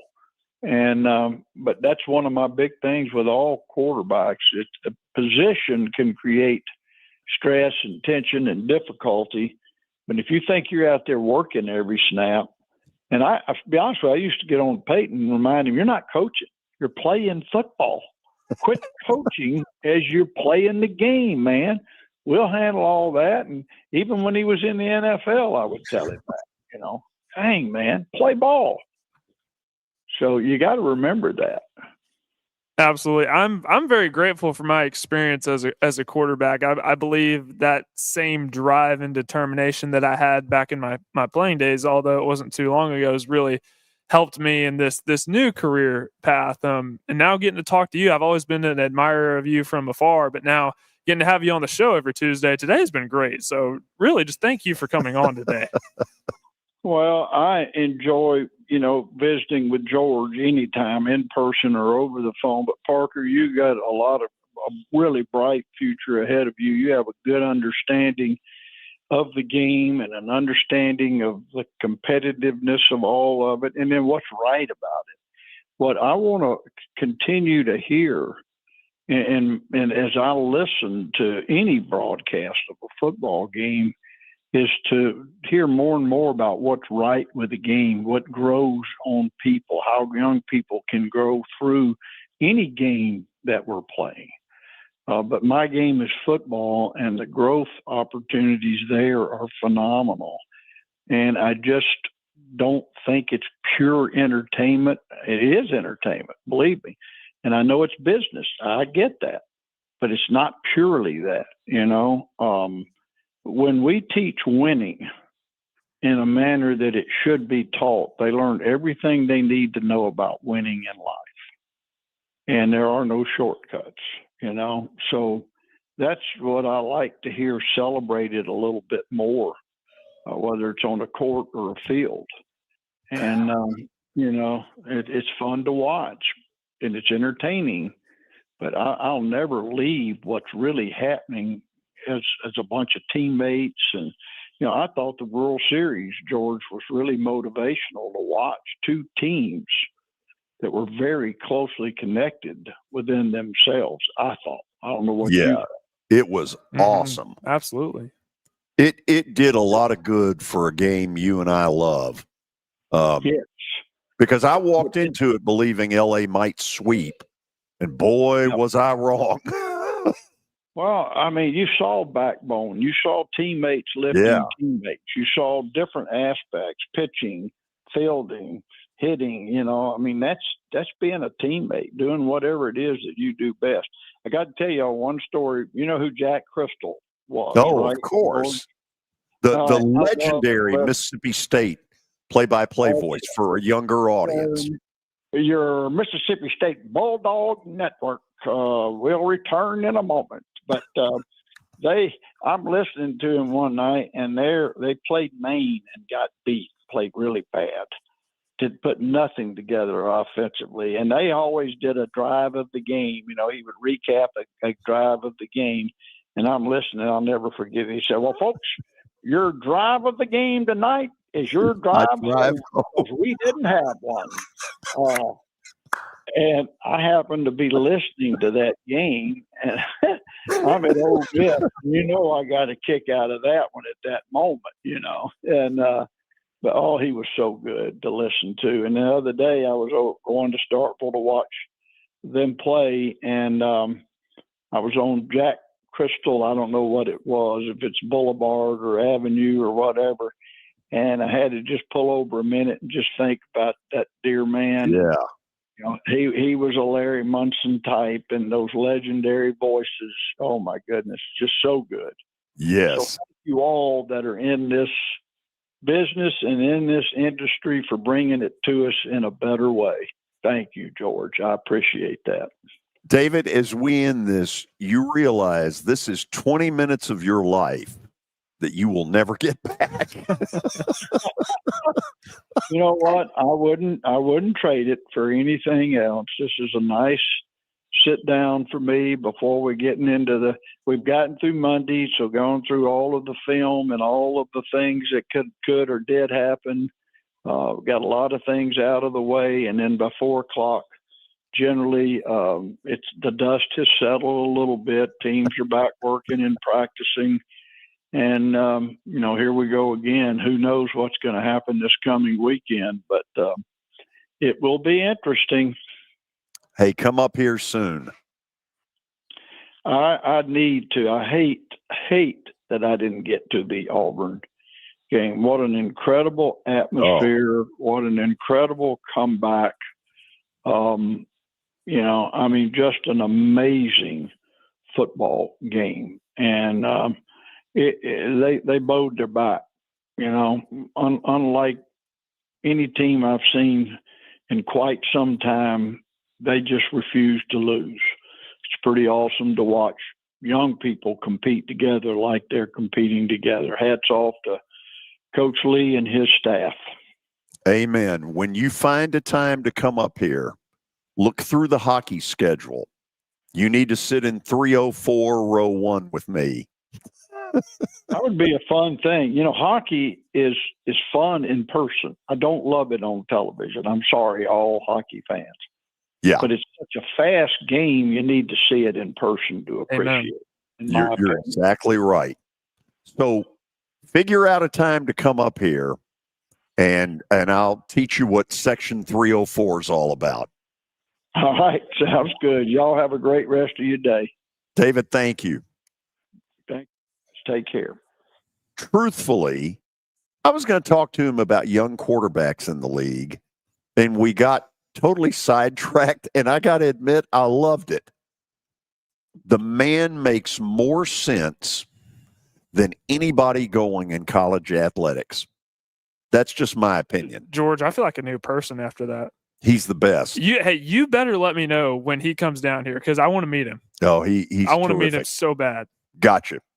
Okay, when we go to we're going to the break. After the break, my buddy Dale Roble, who has helped keep alive the Last Minute Toy Store, and not only keep it alive, but grown it beyond anybody's wildest dreams, will be in this studio with us, and we're going to talk to you about why it moves me the way it does. This is the George Plaster Show. When I got my first car, my dad told me, keep the gas tank full and my number on speed dial. Now parents are telling their kids, save 615-242-9000 just in case. I'm Blair Durham. If you or someone you love is in a wreck, call us. We're here to get you the money you deserve. A golf cart from Mikey's Motors is the perfect way to get around this summer. Whether you're going to the park, the pool, or the playground, do it in a brand new golf cart from Mikey's Motors, Franklin and Murfreesboro. Summertime fun in Tennessee. That's what we sell at Mikey's Motors. Come see how we roll. Come see how we roll. Attention, Big Orange Country. Tennessee and Illinois will square off Saturday, December the 6th at Bridgestone Arena. This is the rematch of a great college basketball game last season in Champaign that went right to the wire. And this one figures to be more of the same. Tickets are on sale now. You can grab your seats by going to Ticketmaster.com. That's Ticketmaster.com. Tennessee, Illinois. It's big time. Star Physical Therapy was established in 1997 with one great mission: to serve. If you're hurting, don't wait to receive physical therapy. You don't need a referral to see their physical therapist, and early morning and evening appointments are available. Make the call to 615-673-1420 and get rid of that pain. Star Physical Therapy, the official health provider of Football Friday. Are you looking for expert medical care in Nashville without leaving your home? Medical House Calls brings concierge-level health care directly to your door. Whether you need urgent attention, ongoing primary care, revitalizing IV therapy, or medically guided weight loss, our experienced providers are just a phone call away at 615-838-2375 or go online, medicalhousecalls.com. It's easy to say good things about the folks at Strike and Spare Family Fun Centers. Number one, I trust them with something that's near and dear to me, the Plaster and Friends Celebrity Bowling Night. But more importantly, I see the fun people have. They enjoy the bowling, they enjoy the camaraderie, and you will too. Come by any of their locations and get ready to have some fun. ESPN Radio lives here. Your sports live here on ESPN 94.9 The Fan.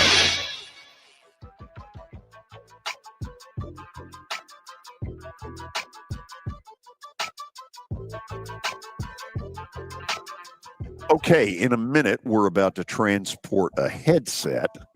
What a pretty picture this is, huh? So let's get him that headset. Beautiful. Hold on, let's do this right. Okay, this is some high class broadcasting here. This is Dale Roble. In real life, Dale is the minister of Highland Park Church, right next to Channel 4.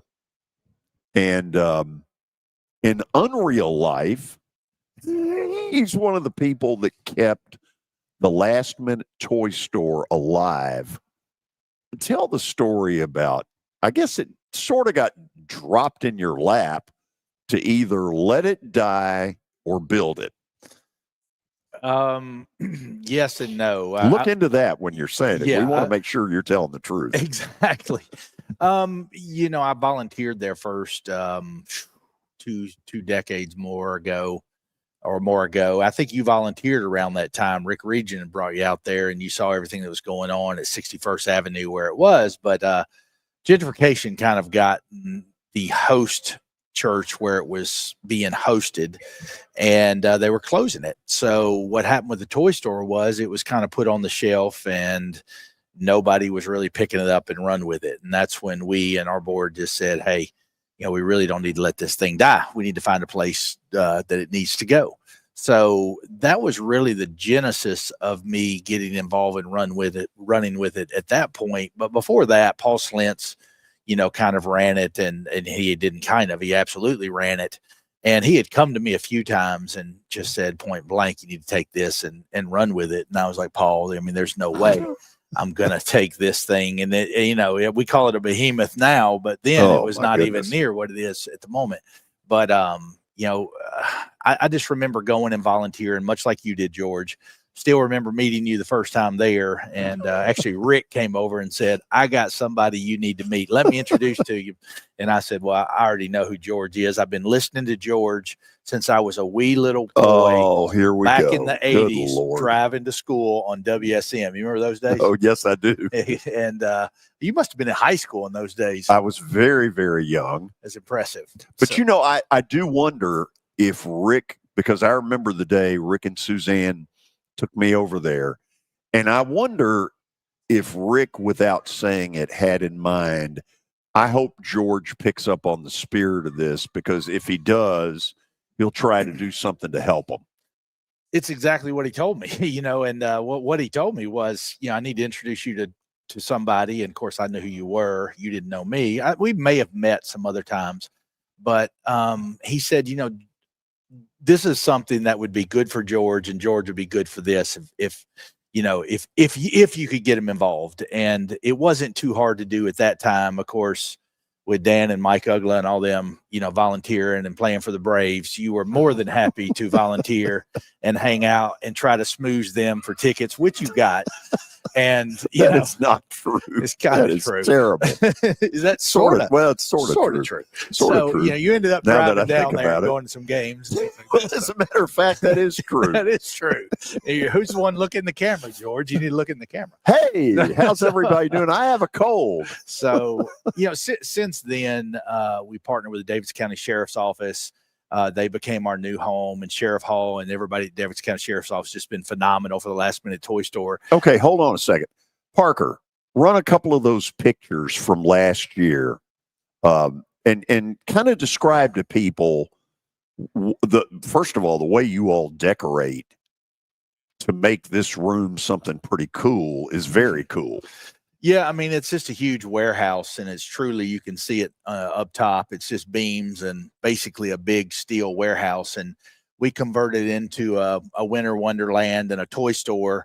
And we have decorators, Susan Turner, Kelly, Leah. I mean, we have 1,000 volunteers that come in and make this thing happen. I'm a volunteer. You're a volunteer, George. So they convert it just like you see there. It's about the size of, what would you say, a basketball gym or bigger? Yes. A huge basketball arena, probably. Huge. And there's multiple rooms. There's areas outside. It takes place over acres. A lot of semis, a lot of forklifts. It's just a behemoth operation that we have right now. And what's crazy is no one's paid. I'm not paid. You're not paid. We just volunteer our time. Gifts come pouring in. They've been coming in for the last month. It just boggles my mind. The UPS truck pulls up, and I laugh, answer the door there where everything's delivered. And I just said, hey, you got a few gifts? He says, no, I got the whole truck, and then they come back, and it's the same thing over and over all day long. And how does that happen? I don't know. I think you said it best. It's probably just a God thing. Oh, it is absolutely a God thing. And the way that it works and the number of people that volunteer. But we provide Christmas to about 7,000 children right here in Nashville alone. Now, stop and think about that. 7,000 kids benefit from those words, last-minute toy store. That's incredible. It is. And, we've done more than that. And, usually what's happening is, so right now our volunteers are going, we'll talk about that in a second, and they're registering to get toys. Our guests, the people that we serve, will go and register starting Monday, which is the 17th. And then they go through a pretty extensive vetting process. So the Last Minute Toy Store, we're not a free for all. This just isn't, it's not just free toys for anybody that wants them. You have to qualify, as we might say, to get them. You would have to show proof of income or lack thereof. If you're receiving government assistance, a pink slip, things like this. So they go through a vetting process. Then we look at all the other charities in town. So as you know, George, Last Minute Toy Store, we get our name from. We're the last chance for people who miss the deadlines for Middle Tennessee or Davidson County's other charities to come and get gifts. So if you're getting Toys for Tots or you're getting Angel Tree or a lot of these kind of things, most of them are signing up in October, really it's October, and who's thinking about Christmas at that point? So ours will sign-ups will be going starting next Monday, and it'll run up through into December. Sometimes we do run out of space, but usually it's about the week of, but there's no guarantee.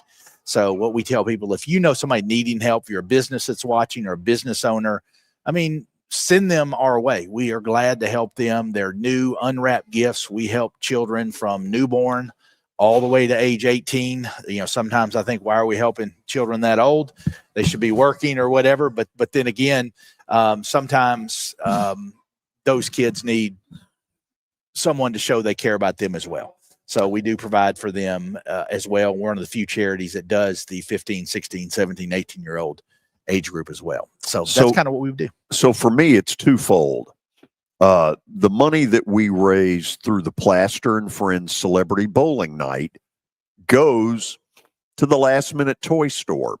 And I can tell you, when you toss somewhere $20,000, $25,000, and then you go shopping, whether it's Walmart, Target, wherever, you can do some real damage. It is more fun. You talk about the 3-year-old in me coming out. That's a blast. I've seen it many, many years, and it's quite funny hearing George roll through the toy section, and literally he will clean it out, And we had one year a few years back where we had the sheriff's department come, and it was a little bit overkill. I mean, we probably had 50.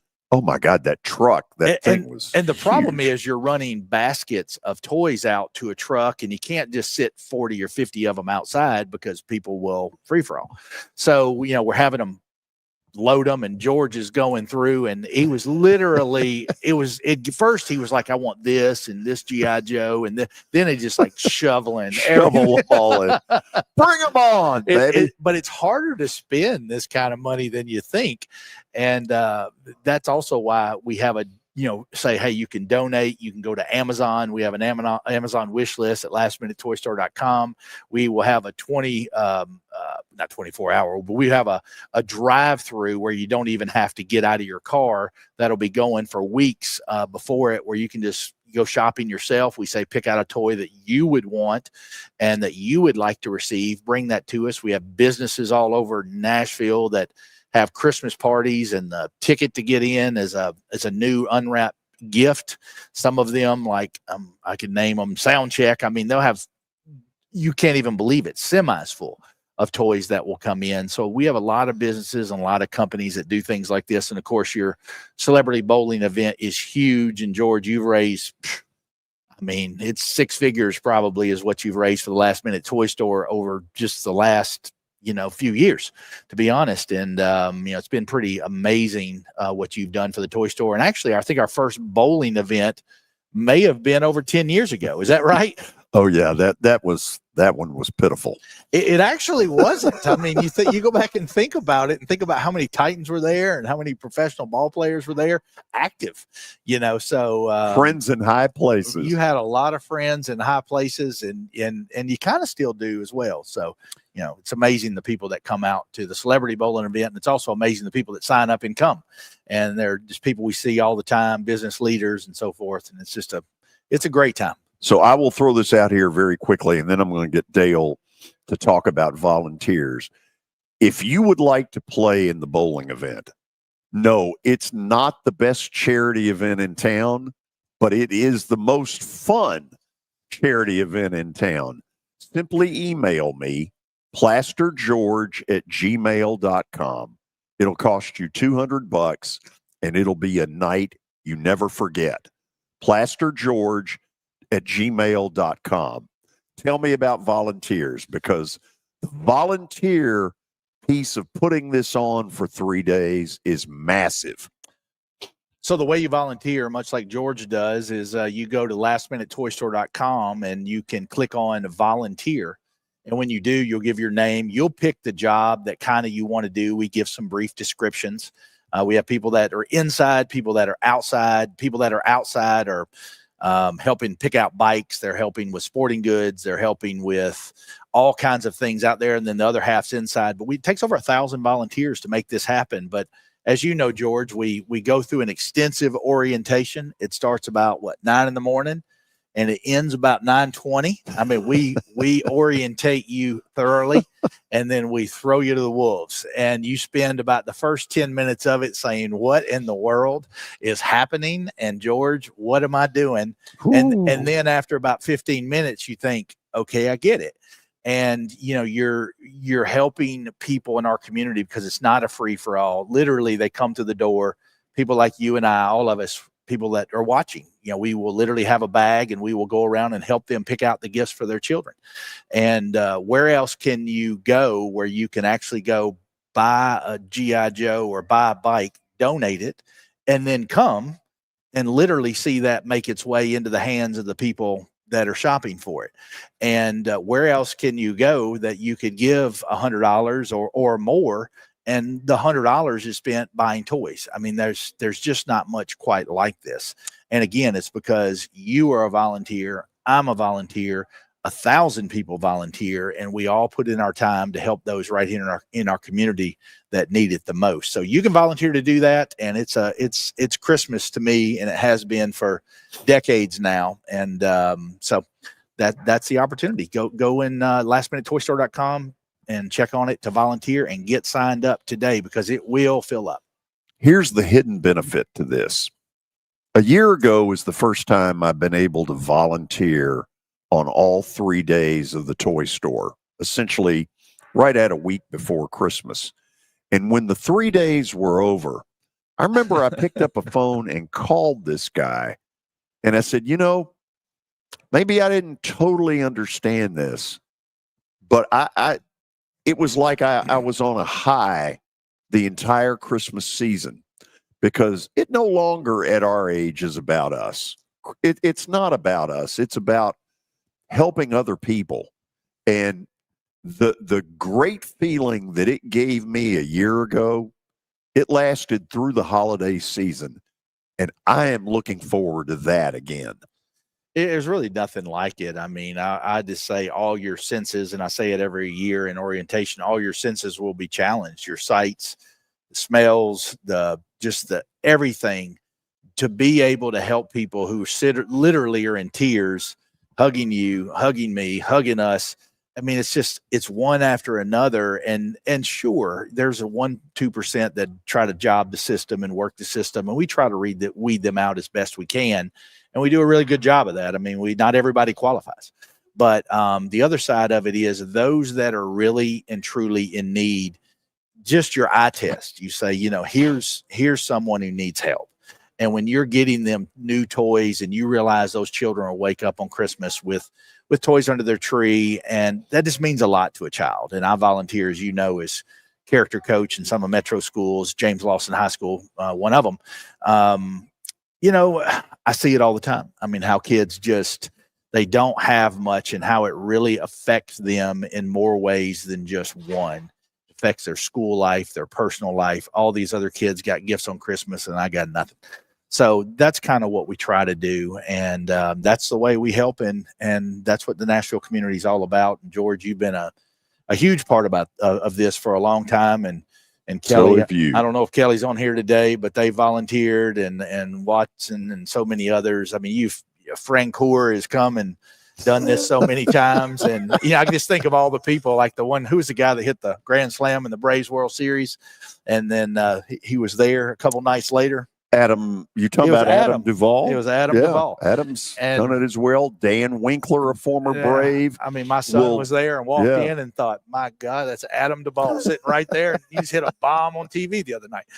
So it was pretty amazing, really. I was like, George, how do you know? Hey, we're good.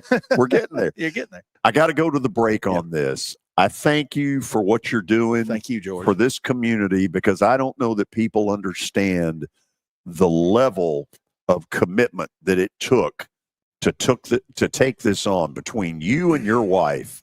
Holy cow. I'll leave it at that. Mostly her. George, I thank you. You've been a huge part of this, and everybody that's watching that supports this. It does mean a lot. Mostly it means a lot to the people who don't have a voice and you don't hear today, who you will never hear on Christmas morning. But to them, I would say, to everyone here and you, George, thank you so much for what you do for our community. Love this charity. It's the Last Minute Toy Store. There is nothing better. We'll go to the break. This is the George Plaster Show. When I got my first car, my dad told me, keep the gas tank full and my number on speed dial. Now parents are telling their kids, save 615-242-9000 just in case. I'm Blair Durham. If you or someone you love is in a wreck, call us. We're here to get you the money you deserve. Saturday, December the 6th at Bridgestone Arena. This is the rematch of a great college basketball. Attention, Big Orange Country. Tennessee and Illinois will square off Saturday, December the 6th at Bridgestone Arena. This is the rematch of a great college basketball game last season in Champaign that went right to the wire. And this one figures to be more of the same. Tickets are on sale now. You can grab your seats by going to Ticketmaster.com. That's Ticketmaster.com. Tennessee, Illinois. It's big time. As the trusted premier custom home builder in Middle Tennessee, Donnelly Timmons has over 20 years of experience in the industry. Whether you're looking to build your dream home or renovate your current home, their team will ensure that every client and every remodel is unique, luxurious, and completed on time within budget. Founders Dustin Timmons and Joey Donnelly have over 25 years of construction experience in the Nashville area. Together, they have completed projects in Forest Hills, Oak Hill, Green Hills, Franklin, and Brentwood. Dustin and Joey believe that communication is the most important aspect of all construction projects. Therefore, they personally manage each project themselves and are involved in job site activities on a daily basis. Their commitment to quality and integrity has earned them an outstanding reputation among their clients. Contact them to set an appointment for a free consultation or to view some of their completed projects. Give them a call at 615-456-7983 or log on to DonnellyTimmons.com. Convenience and value, two words that we expect when we do business. Our goal at JHA Company is to deliver just that, both to our school partners and to our customers.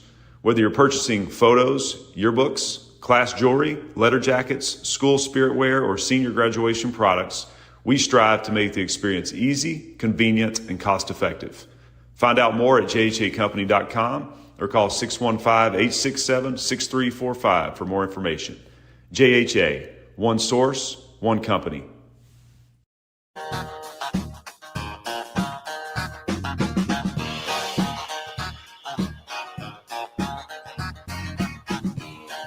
So let me apologize on the front end for Snotfest 2025, which apparently is now in full session.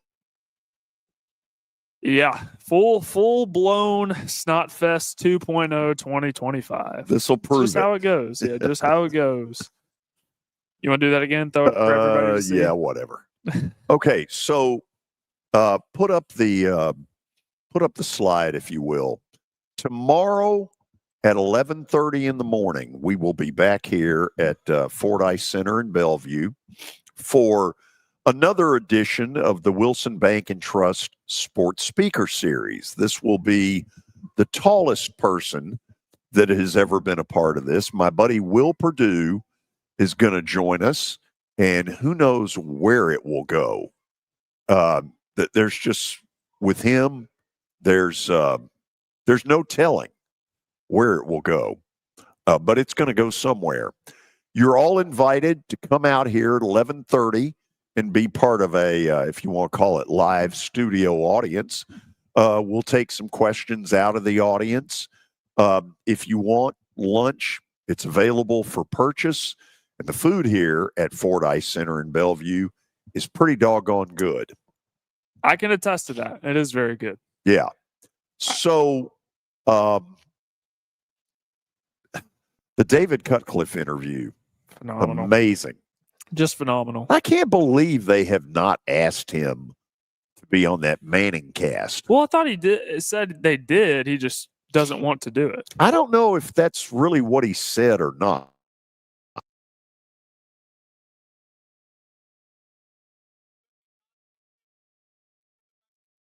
Yeah, that could be the case because they had a comedian on yesterday, and David Cutcliffe doesn't come across as the comedic type. No, but man, that interview, I didn't know if you could tell. I was hanging on every word he was saying. It was incredible. He's incredible. Every time we have him on, I feel like I come away better for having met him. I feel like a piece of trash when he starts talking because I'm like, man, I want to be more like this guy. So. Yeah, he's pretty special, and my gut feeling is that Tennessee at some point should have hired him to be their head football coach. You're not going to hear me say a negative word about it. Yeah, because for all of the times that they didn't hire him, they could have done a whole lot better. Let me talk to you for a minute about pain, because as I've gotten older, most of our listening audience kind of follows that path. and they're a little bit older. Hopefully they don't have the sniffles the way I do, but at some point when you get older, you get aches and pains, and the question is, how much of it are you going to tolerate? Well, that's where the folks at the Dr. Gill Center for Back, Neck, and Chronic Pain Relief come in. Because until you make that phone call, you're never going to know whether they can help you. When you make the phone call and set up an appointment, two things are going to happen. Number one, I think you're going to be surprised at how closely they listen to you. That is a big thing to them, to find out what you're feeling, when did it start, give us the symptoms, blah, blah, blah, and let's figure out how to treat it. The second thing that goes on is they've got great technology. I saw things a week ago that just incredible. So here's their phone number, and I want you to use it. Let them know that you've heard what's going on the show. Call 615-882-4838. I'll do it one more time. 615-882-4838. For anything I didn't say right, let's go to the commercial. Are you tired of living with back pain? What would you do if the pain was gone? At the Dr. Gill Center, we've helped thousands of people over the last 30 years break free from pain and get back to living life. We're committed to your outcomes, and our caring team listens, understands, and offers real solutions to neuropathy, back pain, and joint pain without unnecessary surgery or medication. Choose the clinic that listens. Choose the clinic that cares. Call the Dr. Gill Center today at 615-882-4838. Let's make your pain-free life a reality. Yeah, I didn't do a lot to relieve your pain last night monetarily.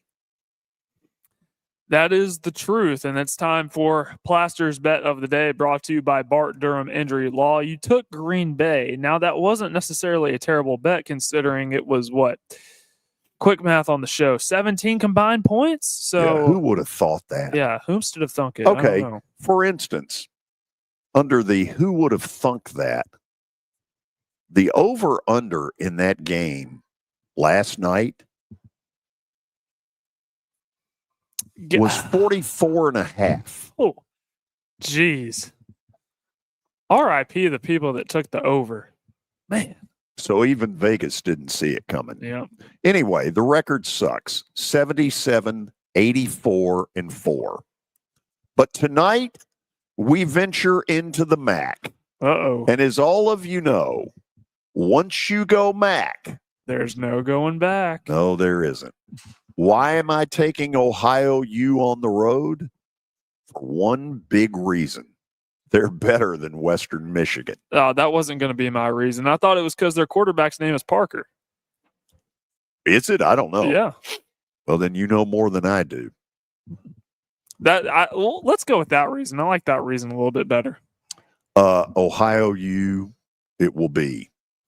So tomorrow on the show, Mike Organ from the Tennessean will join us, and we will talk with Will Perdue as well. He'll be here tomorrow to 11:30. The public is invited for a kind of a live forum show. Hope you'll join us, and until then, thank you for being with us on the George Plaster Show. Here's Officer Garen Hoskins for the Metro Nashville Police Department. The Metro Nashville Police Department is on the forefront of policing in this century, and I'm glad I'm a part of it. I'm glad I get to find other good officers, other future good officers. And if you're watching today, or you yourself or someone you happen to know is interested, join MNPD.com. Feel free to reach out to us, because we need good officers, and it's a great city to work for. About changes in career, people looking to serve